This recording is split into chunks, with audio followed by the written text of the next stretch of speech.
함께 신앙 고백하시겠습니다. 전능하사 천지를 만드신 하나님 아버지를 내가 믿사오며 그 외아들 우리 주 예수 그리스도를 믿사오니 이는 성령으로 잉태하사 동정녀 마리아에게 나시고 본디오 빌라도에게 고난을 받으사 십자가에 못 박혀 죽으시고 장사한 지 사흘 만에 죽은 자 가운데서 다시 살아나시며 하늘에 오르사 전능하신 하나님 우편에 앉아 계시다가 저리로서 산자와 죽은 자를 심판하러 오시리라. 성령을 믿사오며 거룩한 공예와 성도가 서로 교통하는 것과 죄를 사하여 주시는 것과 몸이 다시 사는 것과 영원히 사는 것을 믿사옵나이다. 아멘.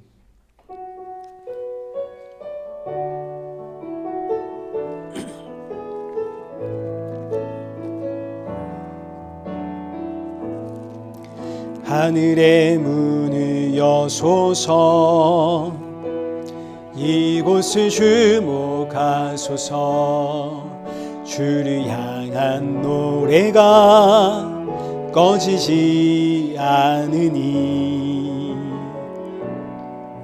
하늘이 열고 보소서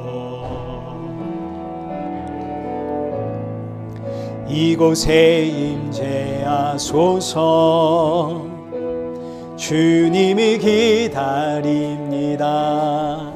기도의 향기가 하늘에 닿으니 주여 임재하여 주소서 이곳에 오셔서 이곳에 앉으소서 이곳에서 드리는 예배를 받으소서 주님의 이름만이 오직 주의 이름만 이곳에 있습니다. 이곳에 오셔서 이곳에 앉으소서 이곳에서 드리는 예배를 받으소서 주님의 이름만이 오직 주의 이름만 이곳에 있습니다. 우리 이 시간 예배 앞에 서 있는 내 모습을 다시 한번 점검하면서 오늘 주시는 말씀이 지치고 상한 내 영혼에 담비와 같은 생명의 말씀이 되어지도록 나의 마음을 활짝 열어 주옵소서. 그리고 함께하는 우리 사랑하는 성도들에게도 새 힘과 위로와 안식과 평안의 예배가 되어지도록 은혜 부어 주옵소서. 우리 함께 예배를 사모하는 마음으로 우리 기도의 자리로 나아가겠습니다. 기도하겠습니다.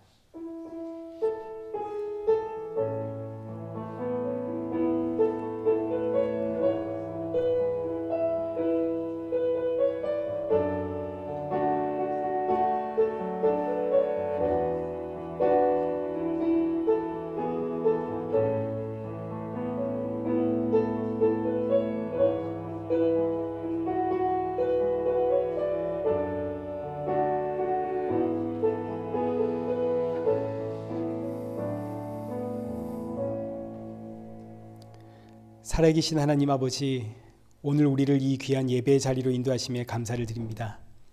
오늘의 이 예배가 우리 사랑하는 성도들에게 참 위로와 평안과 안식의 예배가 되어지도록 은혜 부어 주옵소서.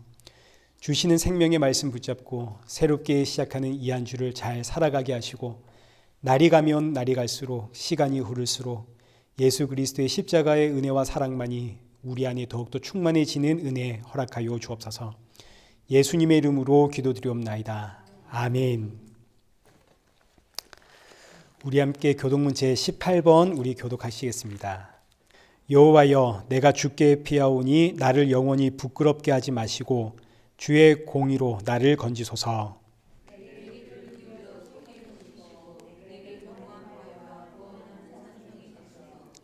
주는 나의 반석과 산성이시니 그러므로 주의 이름을 생각하셔서 나를 인도하시고 지도하소서.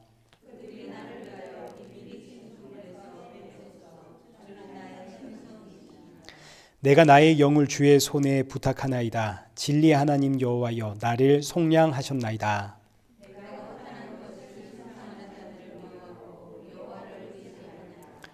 내가 주의 인자하심을 기뻐하며 즐거워할 것은 주께서 나의 고난을 보시고 환난 중에 있는 내 영혼을 아셨으며 나를 원수의 수중에 가두지 아니하셨고 내 발을 넓은 곳에 세우셨음이니이다.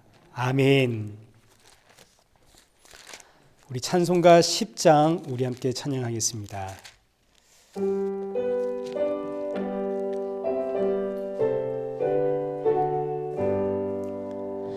전능왕 오셔서 주 이름 찬송케 하옵소서.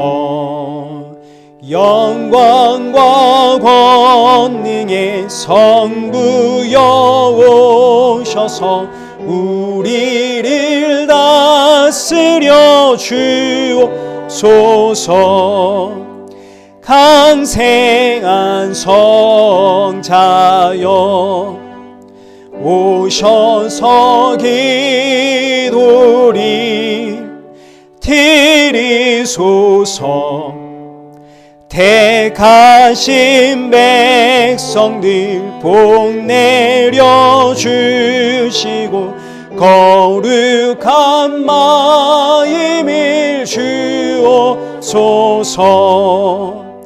위로의 주 성령 오셔서 긴 증거 주옵소서. 전능한 주시여 각 사람 맘에서 떠나지 마시고 계십소서. 성삼위일체께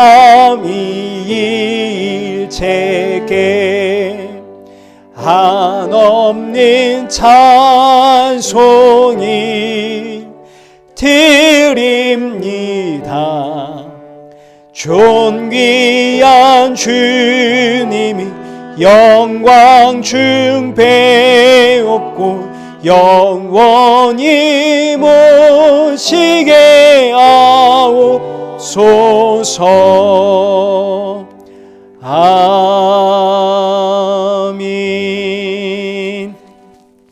성경 봉독하시겠습니다. 우리 오늘 보실 하나님의 말씀 고린도전서 6장 12절에서 20절입니다.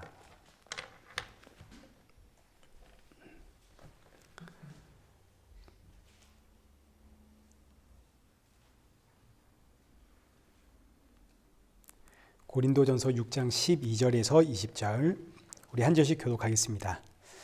모든 것이 내게 가하나 다 유익한 것이 아니요 모든 것이 내게 가하나 내가 무엇에든지 얽매이지 아니하리라.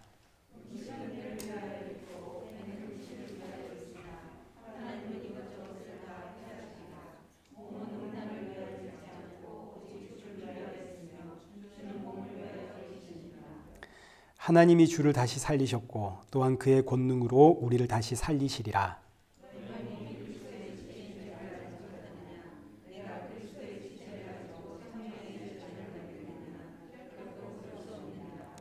창녀와 합하는 자는 그와 한 몸인 줄을 알지 못하느냐. 일러스되 둘이 한 육체가 된다 하셨나니.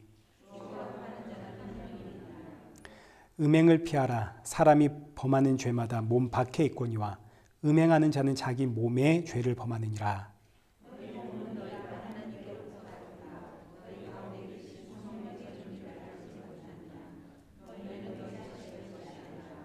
함께 읽겠습니다. 값으로 산 것이 되었으니 그런즉 너희 몸으로 하나님께 영광을 돌리라. 아멘.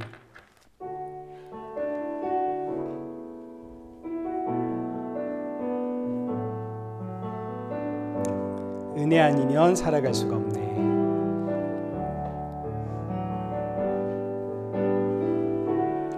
은혜 아니면 살아갈 수가 없네. 오임마저도 다 주의 것이니 내게 없어도 예수 오직 예수뿐이네. 크신 계획 다 볼 수도 없고 크신 계획 다 볼 수도 작은 고난에 지쳐도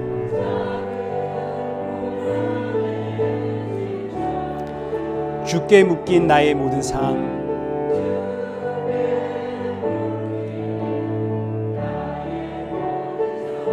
버티고 견디게 하시네.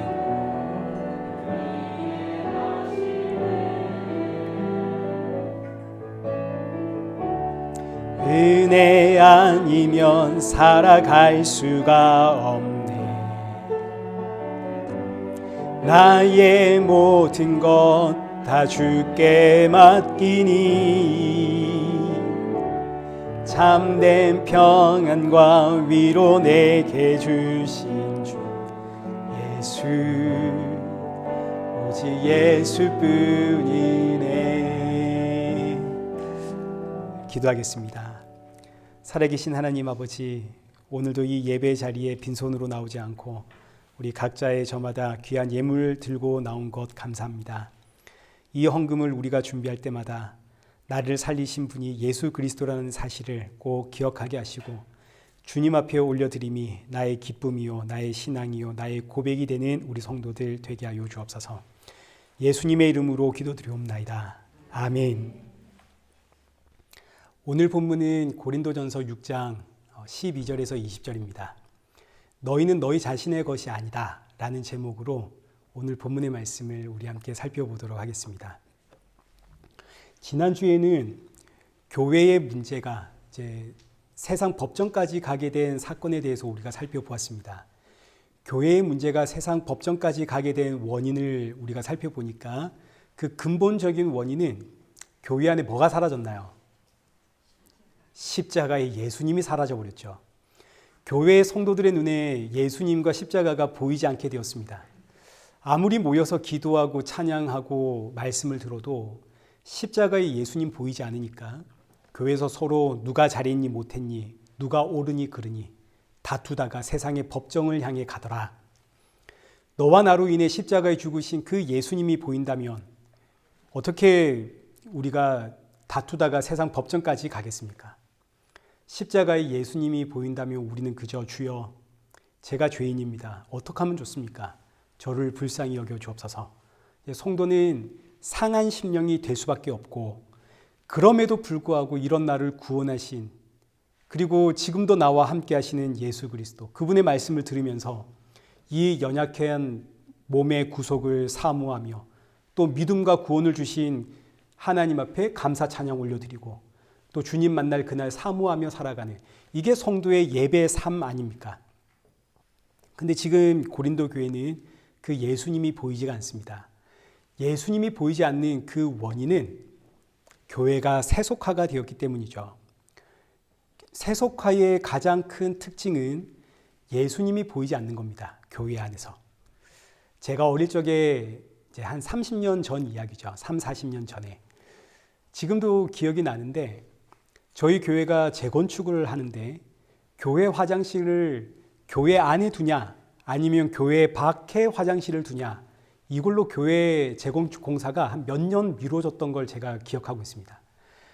아니 어떻게 감히 화장실이 이 신성하고 거룩한 교회 안으로 들어올 수 있단 말이냐 몇 년을 다퉜습니다.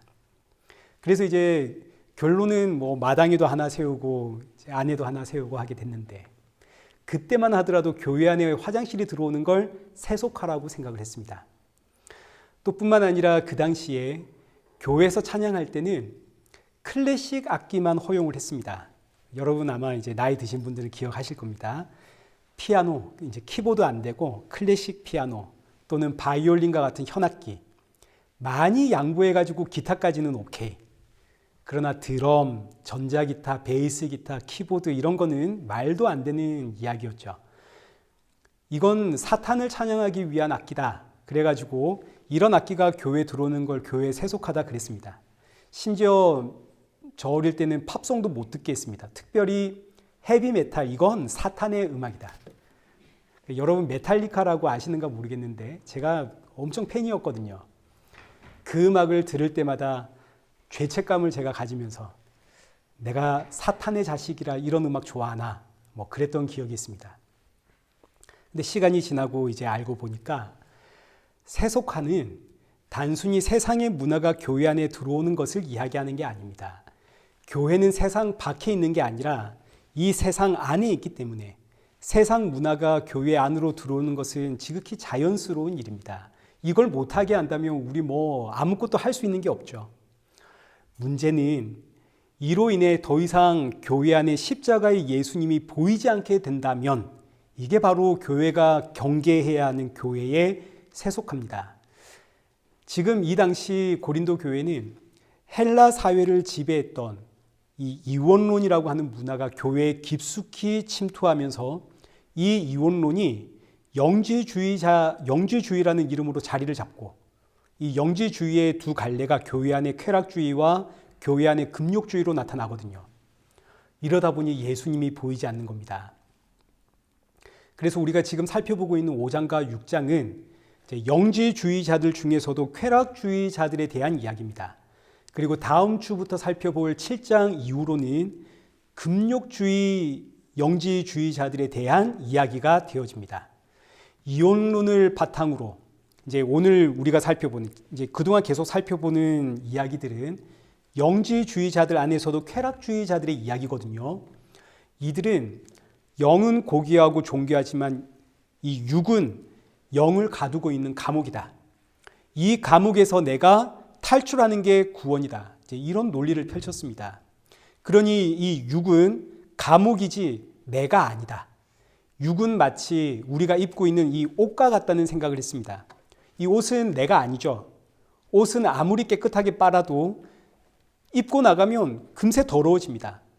그러다 때가 타다가 더러워진 옷은 벗어 던져버리면 되듯이 우리의 육은 시간이 갈수록 점점 더러워지는 것이니까 이건 어차피 우리 영에 아무런 영향을 주지를 못한다. 우리는 때가 되면 이 육을 벗어나 구원을 얻는다. 따라서 몸으로 짓는 죄에 있어서 우리는 자유하다. 이게 이제 쾌락주의 영지주의자들의 이야기입니다. 이 영지주의가 교회 안에 들어오니까 더 이상 예수님이 보이지 않죠. 예수님을 볼 이유가 없는 거 아닙니까? 나는 이미 구원을 받았고 이 육은 아무것도 아니고 성령이 나를 찾아와 가지고 내가 새로운 영이 되었거든요. 이 몸은 원래가 시간이 흐를수록 점점 더러워지는 것이 자연스러우니까 이 몸에서 나오는 죄는 새로운 영이 임한 나와는 아무런 상관이 없다. 그래서 우리가 5장에서 보았듯이 누가 그 아버지의 아내를 취했다 하더라도 죄책감이 없는 겁니다. 이거 아무렇지도 않은 거죠. 육은 원래가 이런 거니까요. 마찬가지 우리가 읽었던 이 6장 성도가 서로 물고 뜯고 헐뜯고 싸우고 세상 법정까지 가도 이 아무렇지도 않은 겁니다. 왜냐하면 이 육은 원래 이런 거거든요. 육은 원래가 욕망을 따라 움직이고 쾌락 쫓아가고 이익을 따라가고 그렇기 때문에 이 육이 내 안에 있는 그 욕망을 따라 형제를 고발하고 다투고 싸웠다 해도 이건 내가 아니니까 아무런 문제가 없다 여겼습니다. 그래서 사도 바울이 하는 이야기가 이 고린도전서 6장 9절과 10절에서 이런 자들에게 미혹을 받지 말라입니다. 미혹을 받지 말아라. 음행하는 자, 우상 숭배하는 자, 간음하는 자, 탐색하는 자, 남색하는 자, 도적이나 탐욕하는 자, 부리는 자, 술 취하는 자, 모욕하는 자, 속여 빼앗는 자. 이게 육으로 짓는 모든 죄의 이야기죠. 이런 자들은 하나님 나라를 유업으로 받을 수가 없다. 기억나시죠? 이 쾌락주의, 영지주의자들의 생각을 딱 꼬집어가지고 너희가 주장하는 게 다 틀렸다는 이야기입니다.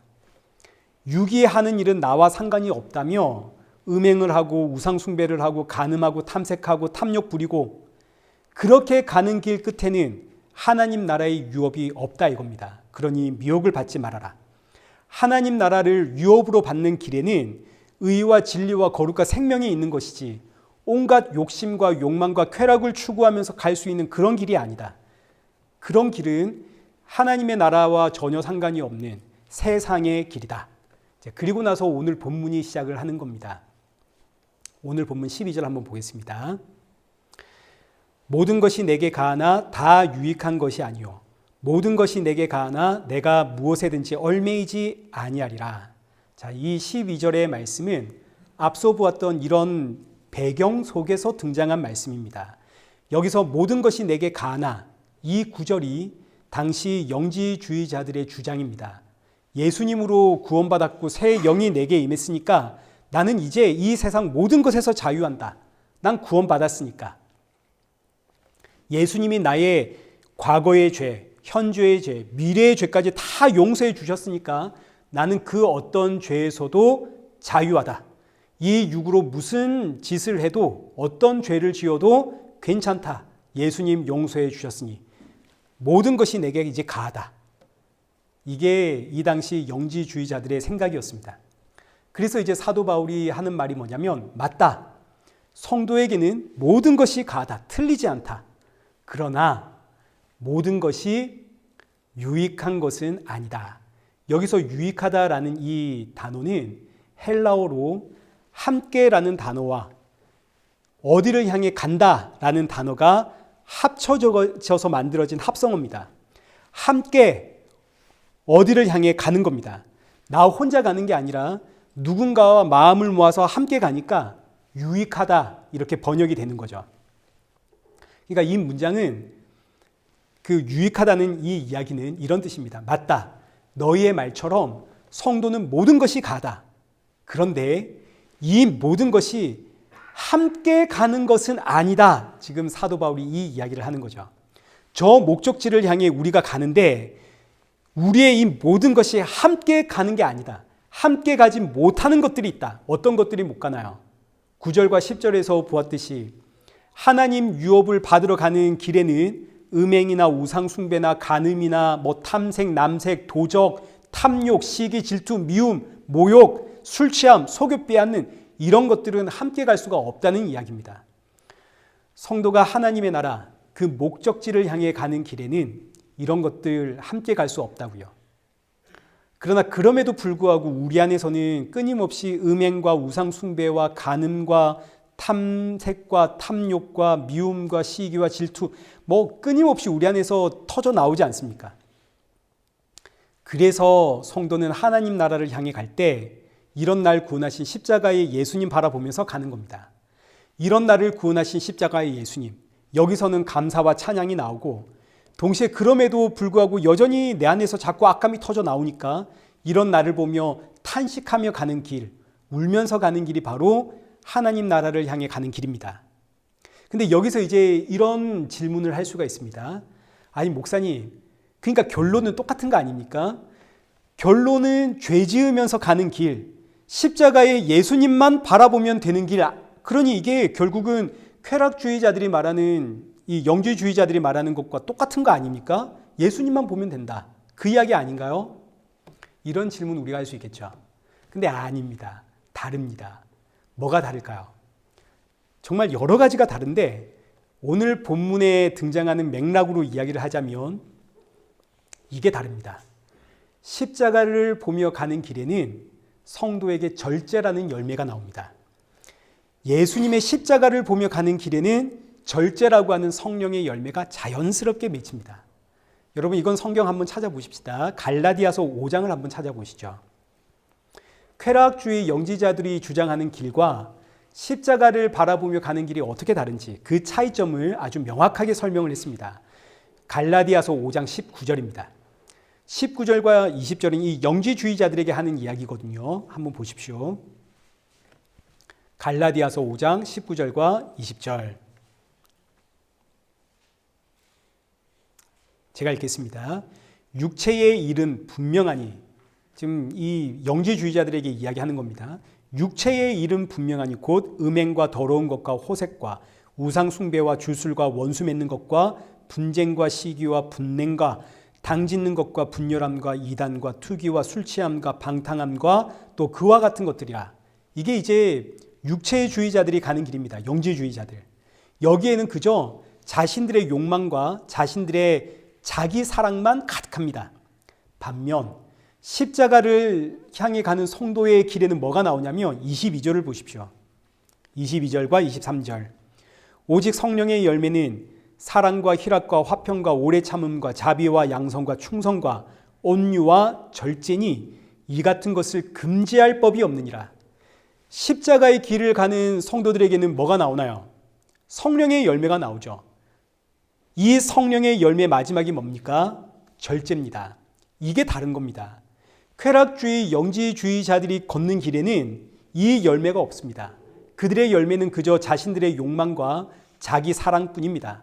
그러나 성도가 걷는 길에는 똑같습니다. 자기 욕망도 나오고 자기 사랑도 나옵니다. 그러나 거기에는 성령의 열매, 그 중에서도 특별히 절제가 나오죠. 여기 23절 하반절에 기록되어 있는 것처럼 성도에게서 절제가 나오는 거 막거나 금지할 법이 없습니다. 그래서 24절, 그리스도 예수의 사람들은 육체와 함께 그 정욕과 탐심을 십자가에 못 박았느니라. 정욕과 탐심을 십자가에 못 박았다는 의미는 이제 나에게는 정욕도 없고 탐심도 없고 탐욕도 없다, 이런 의미가 아니라 정욕과 탐심은 끊임없이 우리 안에서 터져 나오지만 십자가의 예수님을 바라보니 절제가 나온다는 이야기입니다. 그래서 오늘 본문을 이제 좀 쉽게 이야기하자면 이렇게 생각할 수 있겠습니다. 공부 잘하는 애들과 공부 못하는 애들의 이야기죠. 왜냐하면 지금 사도 바울이 혼내고 있는 이 영지주의자들을 향해서 그렇다고 해서 너희가 하나님의 백성이 아니다, 이런 이야기 하는 건 아니거든요. 돌아오라는 이야기를 하는 겁니다. 돌아와라. 바른 신앙의 모습을 가르쳐 줌으로써 돌아와라. 지금 이거 이야기하는 거 아닙니까? 공부 못하는 애들과 공부 잘하는 애들. 공부 못하는 애들은 시험 기간이 되면 여러분 잘 아시죠? 생각만 합니다. 생각만. 일주일 남았다. 일주일 전부터 시작을 해야지. 계획은 기가 막히게 하거든요. 3일 남았습니다. 아이고, 이제 지금부터 시작해야지. 그러다가 어느 날 보니까 이제 시험 기간 내일 되었습니다. 생각만 한 겁니다. 생각만. 내일부터 해야지. 그러다가 또 이제 드라마가 이걸 좀 봐야 되거든요. 드라마 보고 해야지. 밤 11시 됐습니다. 오늘 밤 새야지. 책상에 앉았는데 책상이 더럽네. 이거 정리하고 시작해야지. 정리하고 나니까 이제 새벽 1시. 한 2-3시간은 자야 시험 칠 거 아닙니까? 2-3시간만 자야지. 눈 뜨니까 학교 갈 시간입니다. 공부 못하는 애들은 진짜 공부할 시간이 없어서 못하는 겁니다. 굉장히 바쁘거든요. 공부할 시간이 없습니다. 제가 잘 알죠. 반면 공부 잘하는 애들은 그냥 책상에 앉아 있습니다. 얘네들은 놀 시간이 없습니다. 영지주의자와 성도의 차이는 이렇게 생각하시면 되는 겁니다. 영지주의자들은 생각만 하는 겁니다. 생각만. 어차피 죄에서 못 이기잖아. 결국 지잖아. 예수님 바라보면 된다며. 이 영지주의자들의 이야기입니다. 생각밖에 없습니다. 반면 성도는 질 걸 알면서도 죄와 싸웁니다. 자꾸 싸웁니다. 이 죄가 내 몸 밖으로 튀어나가질 못하도록 끊임없이 싸웁니다. 왜냐하면 내 안에는 절제라고 하는 성령의 열매가 맺히거든요. 사도 바울이 지금 이거 이야기하는 겁니다. 영지주의자들이 교회 안에 들어와서 가르치니까 어차피 지는 거야. 그냥 살면 돼. 이런 이야기들이 마치 누룩처럼 부풀어 올라가지고 고린도 교회를 지배해버렸습니다. 그래서 사도 바울이 그게 아니다. 지는 걸 알면서도 싸우는 자가 성도다. 그래서 하는 말이 여기 12절에 모든 것이 가나 다 유익한 것이 아니다. 모든 것을 우리가 다 할 수 있지만 그러나 우리가 이 모든 걸 짊어지고 하나님의 나라로 가는 게 아니다. 여기에는 우리와 함께 갈 수 없는 것들이 있다. 그것들을 버리기 위해 싸우는 것이 성도의 삶이다. 마찬가지입니다. 모든 것이 내게 가나 내가 무엇에든지 얽매이지 아니하니라. 여기서 얽매이다라는 이 원 단어는 지배당하다, 통치당하다 이런 뜻입니다. 모든 것이 내게 가하지만 나는 모든 것에 지배당하지 않습니다. 지금 이 이야기는 고린도 교회를 아주 적나라하게 비판하는 것으로 이 고린도 교회, 영지주의에 물들어 있는 고린도 교회, 이 사람들에게는 지금 육체는 아무것도 아니죠. 예수님만 믿으면 막 살아도 된다는 게 이들의 이야기 아닙니까? 이들을 향해 사도 바울이 너희가 예수님만 믿으면 육은 아무것도 아니다 라고 지금 핑계를 대고 있지만 그 다 핑계다. 너희는 지금 육의 지배를 당하고 있는 것이다. 쾌락과 욕망과 탐욕의 지배를 당하고 있다. 모든 것이 내게 가하다 주장하지 말고 지금 너를 지배하고 통치하는 분이 누구인지를 보아라. 이게 얽매이지 말라는 뜻입니다. 나는 얽매이지 않았다. 육에. 너를 살리려고 십자가에 죽으신 그 예수님 앞에서 나는 내 육이 원하는 대로 막 살아도 상관없다. 너 그렇게 말할 수 있느냐? 지금 쾌락주의에 물든 영지주의자들을 아주 적나라하게 꾸짖는 말씀입니다. 그래서 이제 13절부터 사도 바울이 몸의 이야기를 시작을 하는 겁니다. 이 몸이 얼마나 중요한지 우리 13절 한번 보겠습니다. 음식은 배를 위하여 있고 배는 음식을 위하여 있으나 하나님은 이것저것을 다 피하시리라. 몸은 음란을 위해 있지 않고 오직 주를 위하여 있으며 주는 몸을 위하여 계시느니라. 음식은 배를 위하여 있고 배는 음식을 위하여 있으나 여기서 배는 사람의 몸을 이야기하고 음식은 사람의 욕구를 채워주는 것들을 이야기하는 겁니다. 지금 이 말씀은 선악과 사건 이후로 짐승의 세계가 되어버린 이 세상을 이야기하죠. 선악과 사건으로 하나님으로부터 끊어진 사람은 사람이 아니라 이제 짐승 아닙니까? 이 세상이 짐승의 세상입니다. 그리고 이 짐승의 세상의 특징은 자신의 욕망을 채우는 겁니다. 그래서 여기 13절에 음식이라는 자리에다가 욕망을 집어넣고 배라고 하는 곳에다가 사람을 집어넣어 보십시오. 그러면 욕망은 사람을 위해 있고 사람은 욕망을 위해 있고 선악과 이후로 짐승의 세계가 되어버린 이 세상의 모습입니다. 이 땅의 모든 사람들이 자기 욕망을 해소하기 위해서 살아갑니다. 자, 그런데 그 다음에 이어지는 몸이라고 하는 이 단어가 굉장히 중요합니다. 여러분 몸에다가 이제 동그라미 칠 데가 없죠. 예. 몸이라는 단어 잘 기억하시고 집에 가셔가지고 성경에 동그라미를 좀 쳐놓으십시오.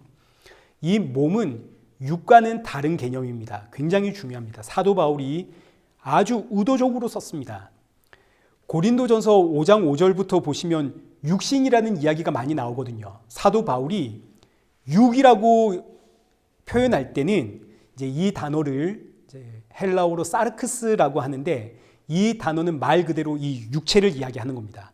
특별히 죽어 있는 시체를 이야기할 때 이 사르크스라는 단어를 씁니다. 그러니까 성경에서 육이라고 나오는 단어들은 대부분이 이 사르크스입니다. 죽은 시체. 근데 여기 본문에 쓰여 있는 이 13절의 몸이라고 하는 이 단어는 헬라어로 소마라고 하는데 이 소마라고 하는 단어는 좀 특별합니다.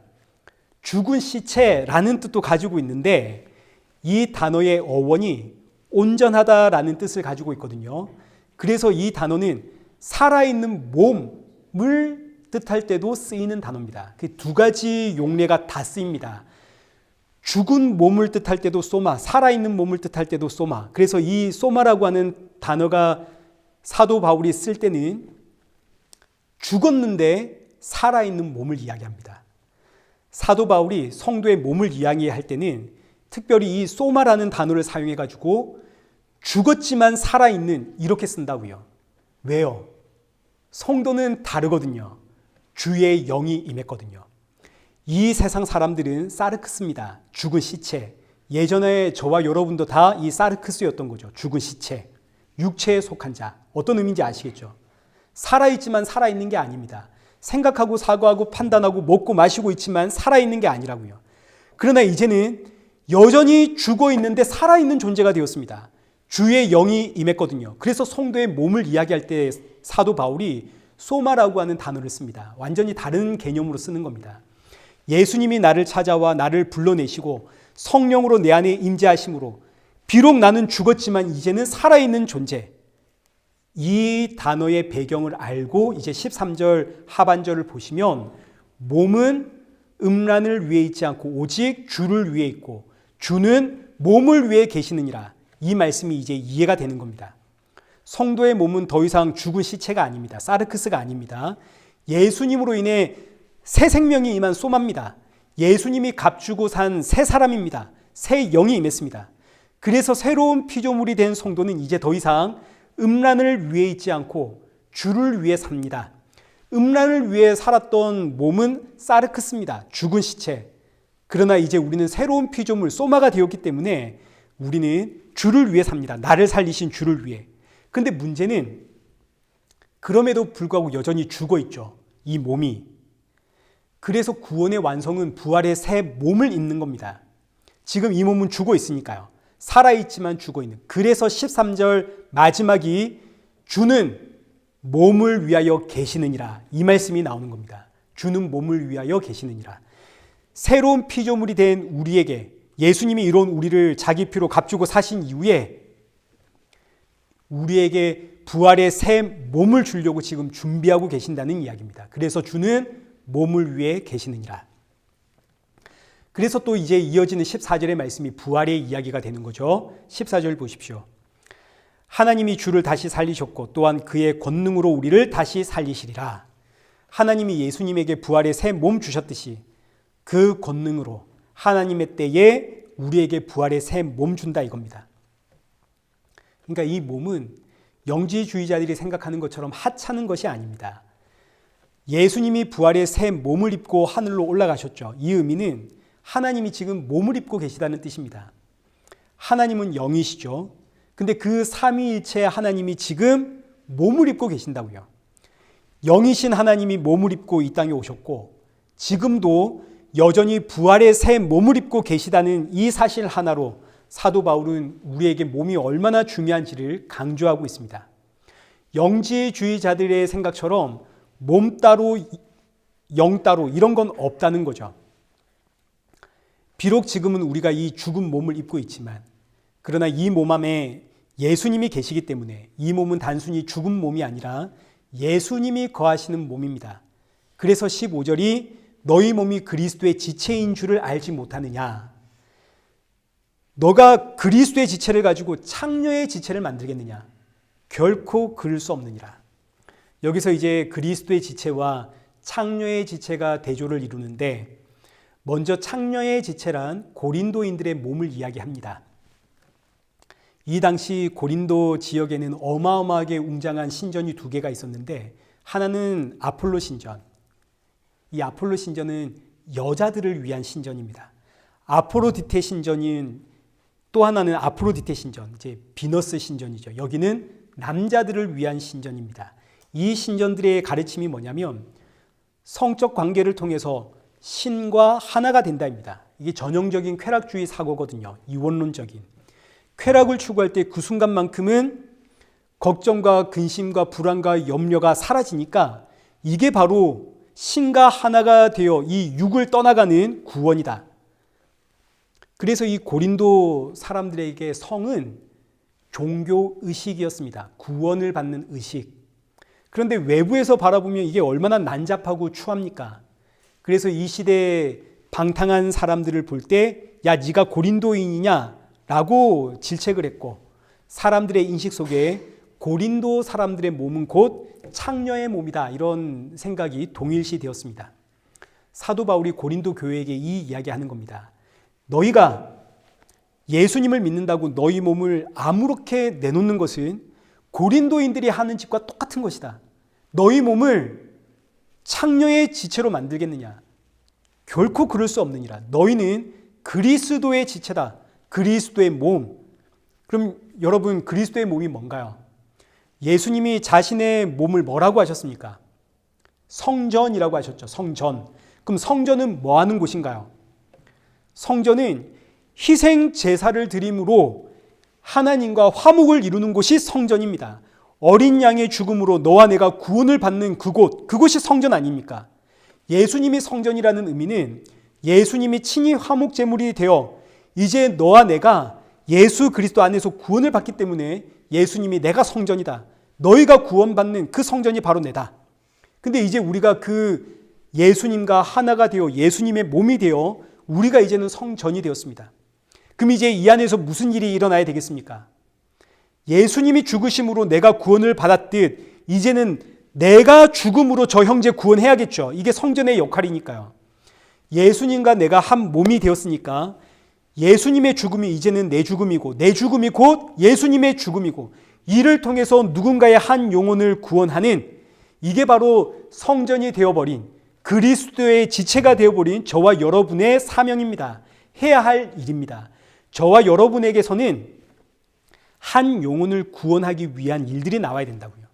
근데 지금 고린도 교회는 내가 죽어야겠다는 마음이 없죠. 예수님이 안 보이거든요. 그래서 고린도 이 전서 6장 1절 그 시작이 형제와 다투다가 세상 법정으로 서로를 고발하는 거 아닙니까? 이게 바로 창녀의 몸이 하는 짓이다. 정신 차려라. 그래서 오늘 본문 16절에 창녀와 합하는 자는 그와 한 몸인 줄을 알지 못하느냐?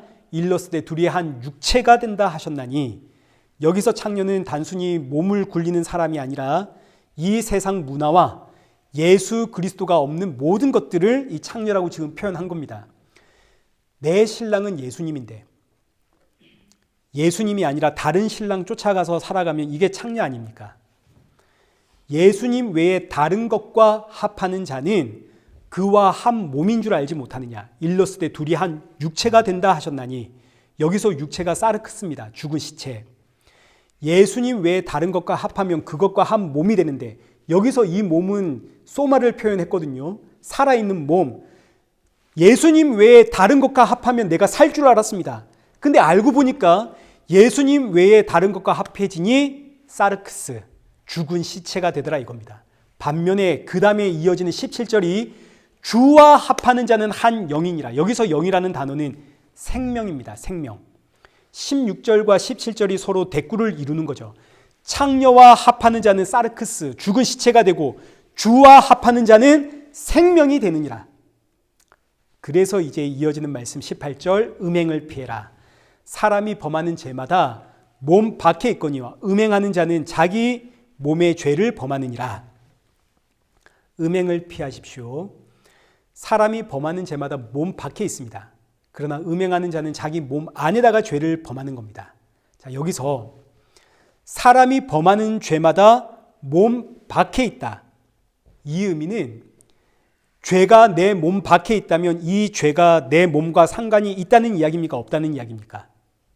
상관이 없다는 이야기죠. 사람이 범하는 죄가 사람의 몸 밖에 있으면 이 죄는 나와 상관이 없는 겁니다.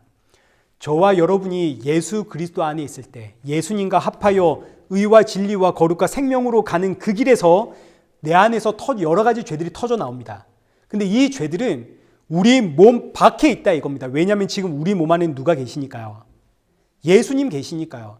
그러니 지금 내 안에서 터져 나오는 죄는 터져 나와도 내 몸 밖으로 나간다고요.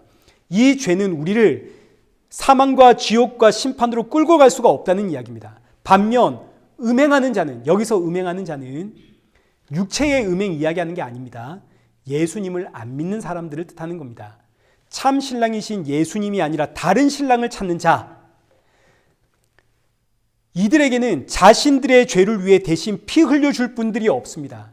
그래서 이들의 죄는 이 안에 예수님이 없으니까요, 지을 때마다 터져 나올 때마다 자기 몸 안에 차곡차곡 쌓이는 겁니다.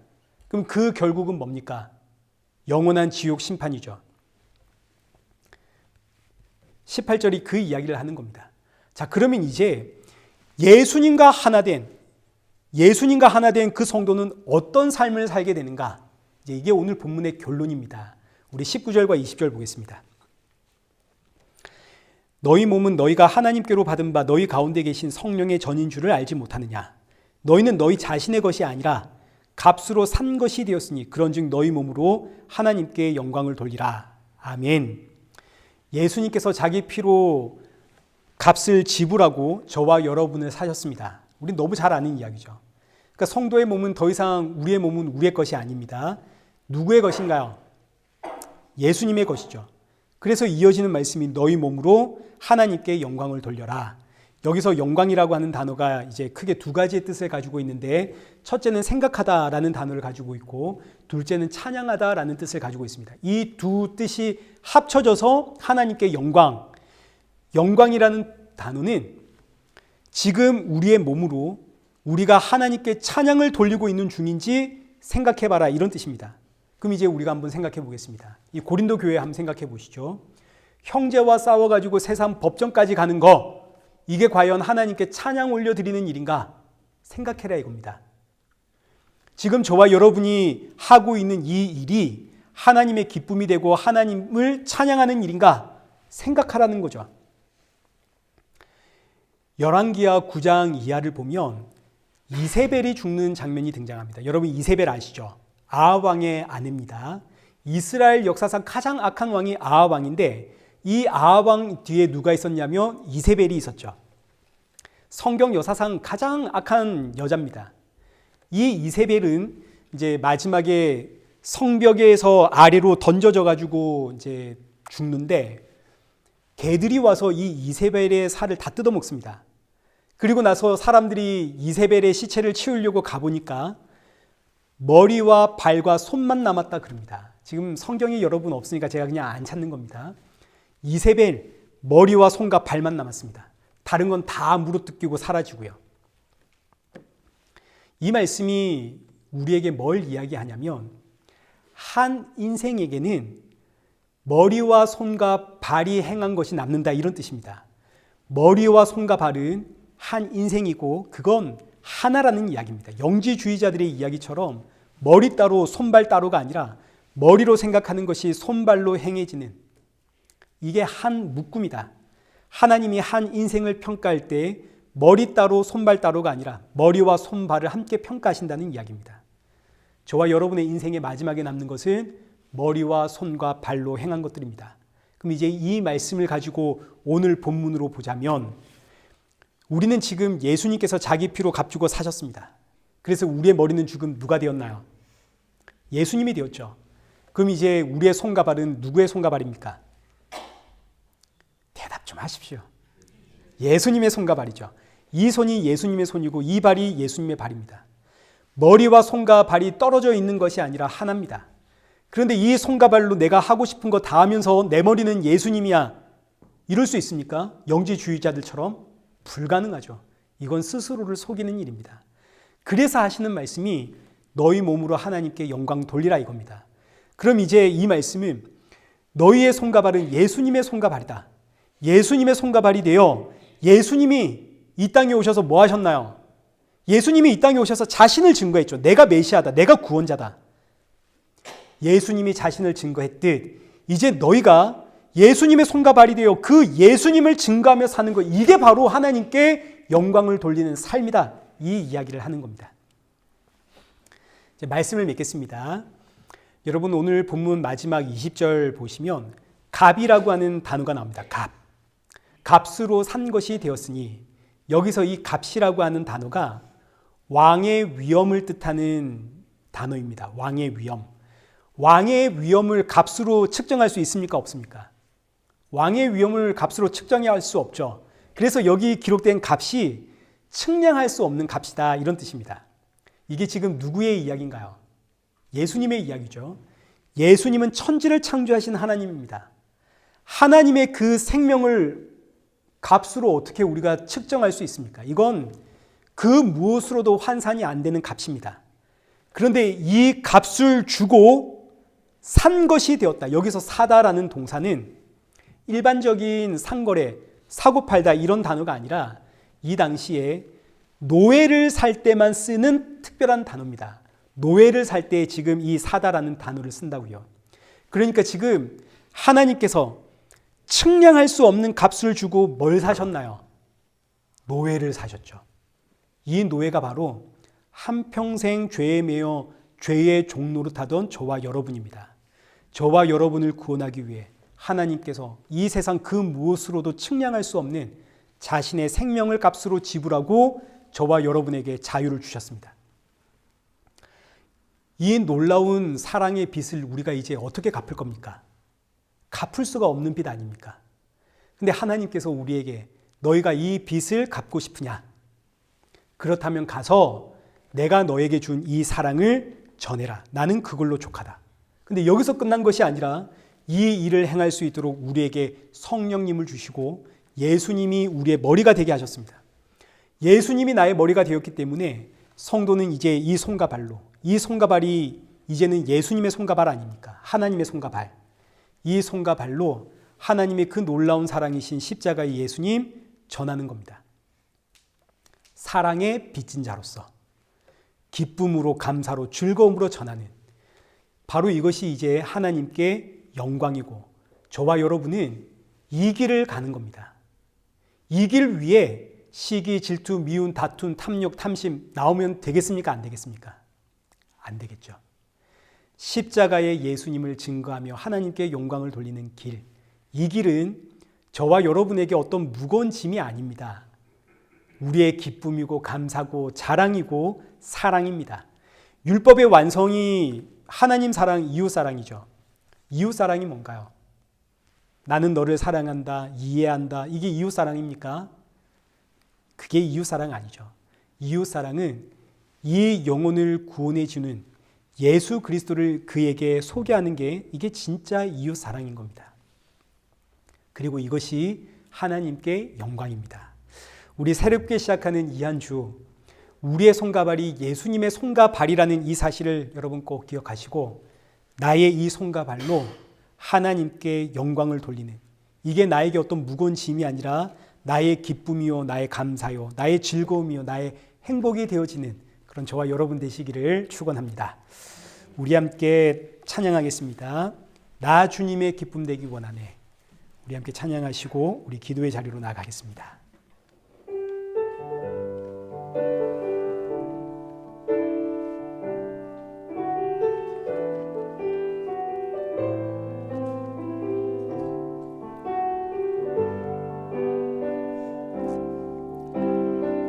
주님의 기쁨 되기 원하네. 내 마음이 새롭게 하소서. 새 부대가 되게 하여 주사. 주님의 빛 비추게 하소서. 내가 원하는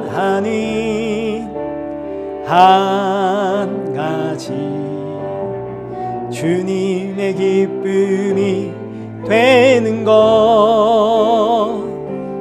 내가 원하는 한 가지, 주님의 기쁨이, 나 주님의 기쁨 되기 원하네. 나 주님의 기쁨 되기 원하네. 내 마음을 새롭게 하소서.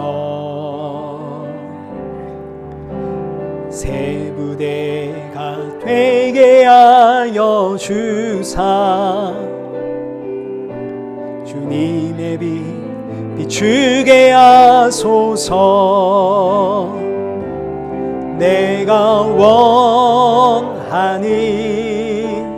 한 가지, 주님의 기쁨이 되는 것.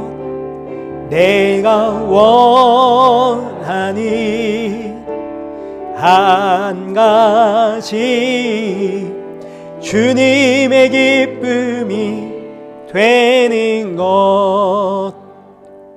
우리 시간 함께 기도하실 때 내가 받은 이 구원의 값이 얼마나 크고 놀라운 은혜인지, 지금 내 머리는 누가이시고 지금 내 손과 발이 누구의 손과 발인지를 우리 시간 깊이 묵상하면서 하나님의 기쁨 되는 성도가 되겠습니다.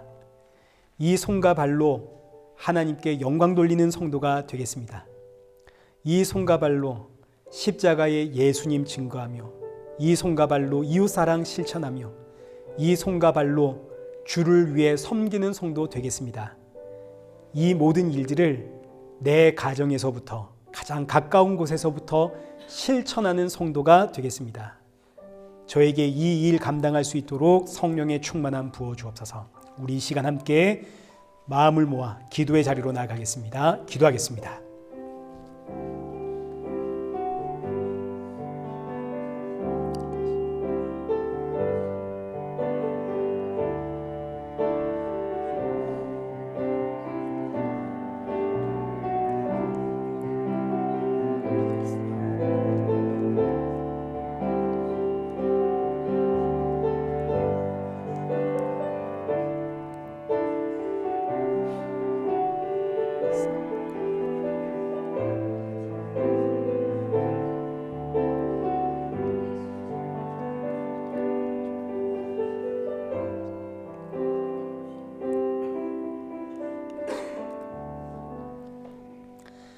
살아계신 하나님 아버지, 우리는 너무 연약합니다.